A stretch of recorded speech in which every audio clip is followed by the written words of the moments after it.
You guys looking for the cheapest, most economical Coolbot alternative for your DIY cool room? We got the solution right here. Stick with us, watch this video, come to the end of it. If you like it, hit the like button. If you don't, scroll on by, find another one. But we think you'll like this one. We actually break this down into American measurements. Most all of these settings you see for these systems are in Celsius. America, damn it, Fahrenheit. So my system here is almost complete, okay? You can see in this video, I actually still need to foam around there. I'm gonna, like, you know, because we're Buckskin Lumber Company, we're gonna mill up some boards to put around there, trim it out, make it look nice, right? You know, so it kind of goes with our theme in here. But we're also gonna make a real nice wood sign right here called the trophy room, because although we got a lot of beautiful bones hanging on the wall in here, this is where the trophies hang. That, and then they get transferred into that. Those are the real trophy rooms, guys.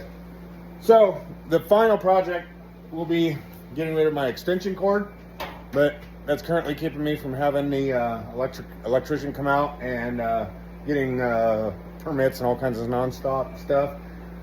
So let me get that out of the way here real quick. And let's open this hot rod up and you can see what it's doing right now. I turned this on exactly 3.5 hours ago. We'll see what the temperature is and we'll talk about measurements and everything.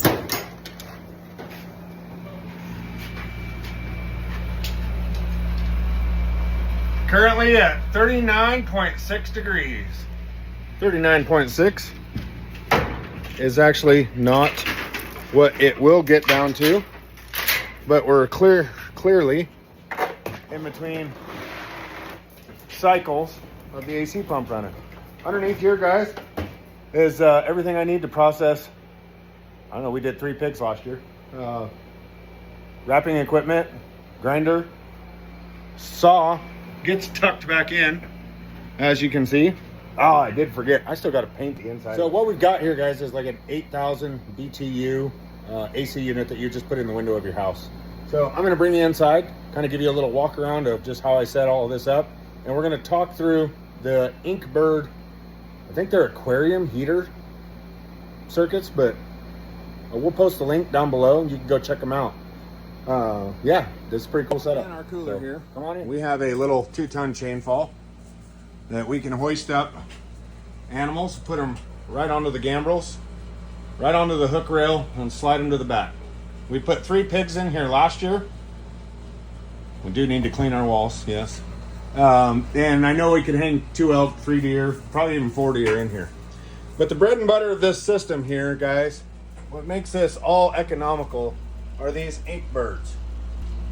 This one right here, as it says, is the room temperature. Currently right now, obviously I've got it, the door opened, so it's at 75.3 degrees.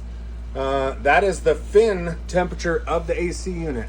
So you take your probe, and I have it run across here, and it goes up in, and it goes into the fins right there. So this one will power this one. This one powers the light bulb. Okay, this is like an 8-watt LED light bulb.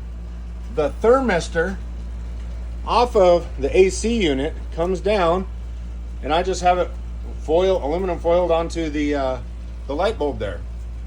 So when this controller reaches a certain temperature from the fins starting to ice up, which you can kind of see it's starting to happen right there, it will shut off power to this one. This one controls the light bulb and tells us our room temperature down here about the height of where the meat hangs. Okay? The intention of this light bulb is to fool the thermistor of the AC unit into thinking that the room is actually hotter than it really is, so that the AC unit will continue to cool down, because otherwise it will not get below 60 degrees, as that's what the AC unit maximum down temperature goes to. I don't know about you guys, but I could sleep in a room that's a hell of a lot cooler than 60 degrees. So yeah, this is a pretty cool system. I think they're the Inkbird 300s. I pull them off, but they're all screwed on there. I'm going to post a link down below. They cost $35 to $40 a piece on Amazon. So there's like $80 right there after tax and shipping.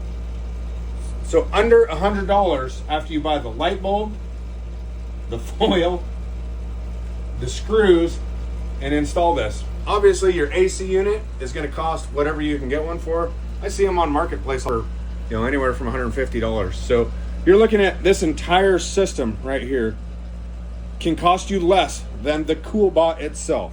Now, that being said, the Coolbot is a hell of a system, and they were the ones that kind of revolutionized this theory.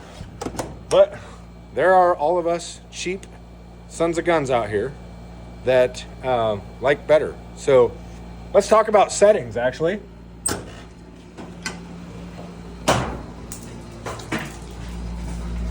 So you can see my settings here. I have the set point on the AC unit thermostat at 40, because what I found was that by the time it started freezing up and this actually dropped down to 32 degrees, the AC unit would freeze over completely, and it would climb up 65 degrees in here, and it just fluctuated way too much.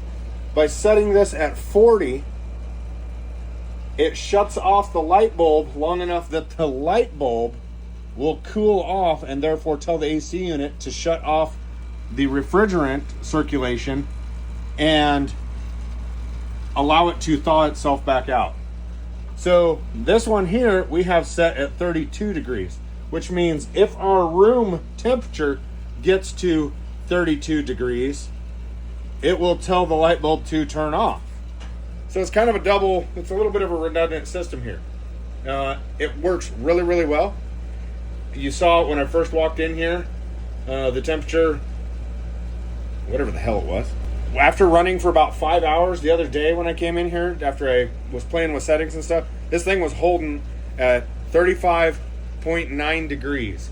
And I don't know about you guys, I think that's pretty damn good hanging temperature for any animal. So if you guys found this video useful, go on and hit the like, subscribe. I know it's a little out of our realm of normal Buckskin Lumber Company stuff, but just know that there's lumber involved in this. These panels, if you're wondering what those panels are, they came from a buddy of mine built a cooler. He went the full refrigeration unit outside, all that kind of good stuff. He didn't do a Coolbot or the Inkbird system. He went probably the best way possible, but he was into it a lot more money, just in refrigerant, AC compressor, and that kind of stuff. So, but what he did was he got these from a friend who dismantles either Winco's, Costco's, or something like that, and had a pile of these panels. So I went over, helped him build his cooler. In exchange, he gave me the scraps that he didn't use, and what we have here is about a 10-foot height by just shy of 3 feet wide by 8 feet deep. I don't know how much more room I need to hang elk or deer than that, but it works great. Thanks for watching, guys. Hope you found this useful.